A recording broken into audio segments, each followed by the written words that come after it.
আসসালামু আলাইকুম, সবাই কেমন আছেন? আলহামদুলিল্লাহ, আপনাদের দোয়া আমি অনেক ভালো আছি। আয়াত মামুস ব্লগ দেখার জন্য সবাইকে স্বাগত জানাচ্ছি।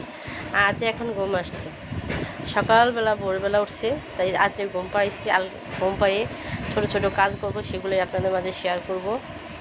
এইটা একটা গজ কাপড় আয়াতের জন্য আনছে, আয়াতের ফুপি। এটা আস্তরের কাপড়, আয়াতের ফুপি কালকে দিয়ে গেছে, মানে কালকে নিয়ে আসছিল, এক জায়গায় দেখা হয়েছে, সেখানে গেছিলাম। তো সেই কাপড়টা এখন এটা আমি ওয়াশ করে দিব, সাবান দিয়ে ধুয়ে দিব।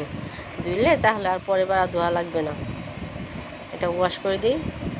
এখন রান্না করে যাব, আজকে রান্না করব না, কি করব সেটাই হালকা করে শেয়ার করে দিই আপনাদের মাঝে আমি। কালকে আয়াতের মানে আম্মু আর আব্বু আসছিলো। আম্মু আব্বু বলতে আয়াতের চাচা চাচি আসছিল। এক জায়গায় মরা বাড়িতে গিয়েছিলাম, সেখান থেকেই আয়াতের চাচিকে নিয়ে আসছিলাম বাসায়। তো দুপুরবেলা রান্না করেছিলাম বিরিয়ানি, একটু বেশি করে চালটা আমি দিয়েছিলাম বা মাংসটা দিয়েছিলাম, যে আজকের দিনটা চলে যায়, কারণ আজকে একটু কাজ আছে, সে কাজটি সারবো। এখন এখান থেকে আমি বিরিয়ানি নিয়ে একটু গরম করে দেবো আয়াতের বাবারে। যে চুলায় আমি বিরিয়ানি বসিয়ে দিলাম গরম করার জন্য। আর যে বলটা দিয়ে একটু ডেকে দিই, তাহলে গরমটা অনেক সুন্দর আসবে। আয়াতের বাবা ওই পাশে কাজ করতেছে, সেখানে যাই, চলে।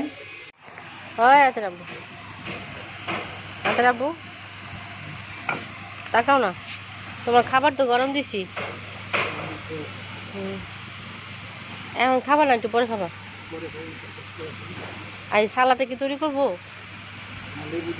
খালি লেবু তো, শশা খাইবা না? আচ্ছা।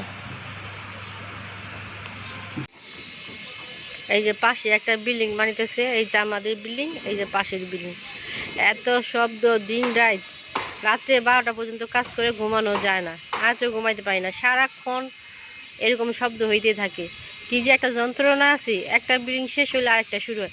কিছুদিন আগে কিন্তু যে বিল্ডিংটা হয়েছে, এরপরে এখন আবার এই যে বিল্ডিংটা হইতেছে, মানে শব্দ আর থাকা যেতেছে না বাড়িতে। একটু পাঁচফোড়ন এই যে রোদে দিয়েছি,